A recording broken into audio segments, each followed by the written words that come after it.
Good morning students. पिछले सप्ताह हम लोग पार्ट 1 पढ़े। मुझे उम्मीद है कि आप लोग उसको अच्छी तरह से कंप्लीट कर लिए होंगे। आज हम लोग पार्ट 2 पढ़ेंगे। पार्ट 2 में यहाँ देखेंगे शीर्षक का नाम है प्रेम के आंसू। शीर्षक का नाम है प्रेम के आंसू। सबसे पहले शब्द और अर्थ को आप लोग देखें। संगति यानी संग, साथ। संगति मीन्स होता है संग, साथ। ठान यानी पक्का इरादा। लज्जित शर्माया हुआ। कचोटा मन में पीड़ा पहुंचाई। सम्मुख सामने। कष्ट मीन्स दुख। अस्वस्थ बीमार। लीन मीन्स मगन होना। शुद्ध मीन्स साफ। इसके बाद हम लोग रीडिंग देंगे। रीडिंग बच्चों बहुत ही जरूरी है। जब तक आपको रीडिंग देने नहीं आएगा आप अच्छी तरह से चैप्टर को पढ़ नहीं सकते हैं। और जब आप चैप्टर को अच्छी तरह से नहीं पढ़ेंगे तो आपको एक कहानी समझ में नहीं आ पाएगी और इसका उत्तर आप सही ढंग से नहीं दे पाएंगे। तो सबसे पहले जरूरी होता है रीडिंग। रीडिंग में मैं आप लोगों को यहाँ रीडिंग देके बतला रही हूँ। इसको आप लोग ध्यान से देखेंगे और समझने की कोशिश करेंगे। यहाँ देखिए बच्चों, प्रेम के आंसू, पेज नंबर 9।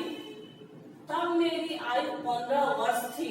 एक कहानी महात्मा गांधी के बारे में है। महात्मा गांधी अपनी जीवनी को लिखे हैं। बचपन का नाम उनका था मोहनदास करमचंद गांधी। तो वे कह रहे हैं कि तब मेरी आयु 15 वर्ष थी। ये कहानी जब लिखी गई है उस समय वो 15 वर्ष के थे। मैं बुरी संगति में पड़ गया। मैंने कुछ चोरी की। यह इतना बड़ा पाप था कि मैं इसे सहन नहीं कर सकता था। मैंने मन में ठान लिया कि फिर ऐसा काम कभी नहीं करूंगा। मैं अपने मन में बहुत लज्जित था। न मुझे भोजन अच्छा लगता था न पानी। जो पाप मुझसे हो गया उसका विचार मुझे दिन रात पचोटा करता था। कहने का तात्पर्य है कि मोहनदास अपनी जीवनी के बारे में बता रहे हैं कि एक उस समय उनकी आयु 15 वर्ष की थी। वे बुरी संगति में पड़ गए थे और संगति क्या होता है? संग। तो संगति का असर बच्चों बहुत ही ज्यादा जीवन में होता है। वे कह रहे हैं कि मैं कुछ चोरी की। यह इतना बड़ा उनके लिए पाप था कि इसे वे सहन नहीं कर सके और फिर वे अपने मन में ठान लिए कि मैं ऐसा कभी नहीं करूंगा। यानी इरादा बना लिए कि मैं ऐसा गलती कभी नहीं करूंगा। मैं अपने मन में बहुत लज्जित था। कह रहे हैं कि मैं बहुत लज्जित था। मुझे भोजन अच्छा नहीं लगता था और न पानी। जो पाप मुझसे हो गया उसका विचार मुझे दिन रात पचोटा करता था। उनसे जो गलती हुई थी उसके लिए वो दिन रात अपने को कोसते थे। अंत में मैंने निश्चय कर लिया कि पिताजी के सम्मुख जाकर अपना अपराध स्वीकार कर लूंगा। वे क्रोधित होंगे, सह लूंगा, मारेंगे, मार खा लूंगा। अंत में क्या किए कि वे निश्चय किए, प्रण किए कि मैं जाकर के ये बात अपने पिताजी के सामने स्वीकार कर लूंगा कि मैंने गलती की है।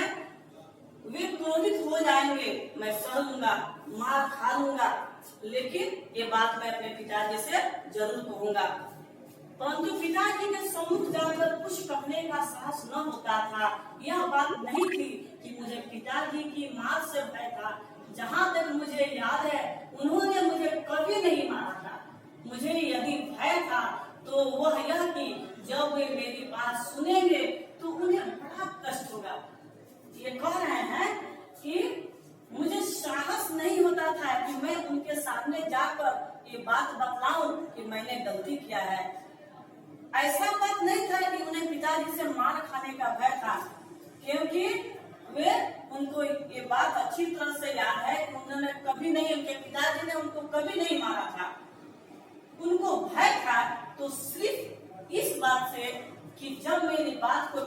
पिताजी सुनेंगे तो उन्हें बहुत कष्ट होगा। अंत में मैंने यह निश्चय किया कि मैं अपना अपराध लिखकर पिताजी को दे दूं और उनसे सच्चे हृदय से क्षमा याचना करूं। मैंने अपने सारे अपराध को एक पत्र में लिखा और कांपते हुए हाथों से स्वयं यह पत्र उनको दे दिया। अंत में इन्होंने क्या किया, एक निश्चय किया कि मैं अपने अपराध को लिख करके और अपने पिताजी को दे दूं और सच्चे हृदय से उनसे क्षमा याचना मांग लूं कि मैंने गलती की है। और इस बात को लेकर उसने अपने सारे अपराध को एक पत्र में लिखा और कांपते हुए हाथों से यह पत्र उनको दे दिया। जो बच्चे अच्छे होते हैं वे गलती नहीं करते हैं और गलती हो भी जाती है तो उसके लिए वे क्षमा मांगते हैं, झूठ नहीं बोलते हैं। बच्चों, अगर आप अपनी गलती एक्सेप्ट कर लेते हैं तो उसे आप भविष्य में सुधार सकते हैं, और गलती को एक्सेप्ट नहीं करेंगे तो गलती पे गलती करते जाएंगे और आप उसमें सुधार नहीं ला पाएंगे। इस पत्र में मैंने अपराध ही स्वीकार नहीं किया था, अपितु यह भी लिखा था कि मुझे इस अपराध के लिए पूरा पूरा दंड दिया जाए।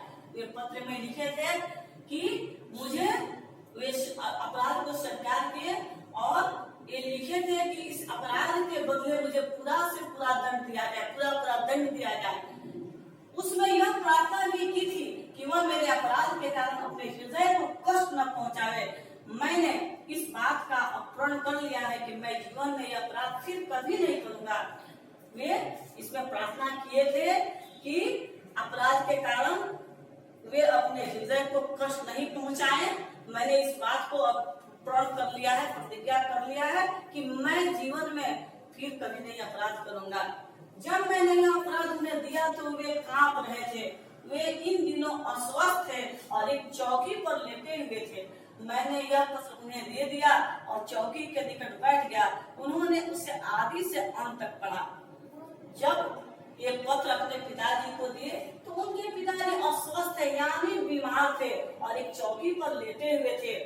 यह पत्र जब अपने पिताजी को दिए और वे चौकी के निकट बैठ गए, पिताजी ने उसे आदि से लेकर अंत तक, यानी शुरू से लेकर अंत तक पढ़ा। उनके नेत्रों से टप टप आंसू टपकने लगे। उनके आंसुओं से पत्र भीग गया। क्षण भर के लिए उन्होंने अपने नेत्र बंद कर लिए। वे एक गहरे विचार में लीन हो गए। उन्होंने यह पत्र फाड़ कर फेंक दिया और लेट गए। उनका हृदय अब भी रो रहा था। मैं भी रोने लगा क्योंकि मैं देख रहा था कि उन्हें कितना कष्ट हुआ है। उन्होंने मुझे माफी दे दी और मुझे गले से लगा लिया।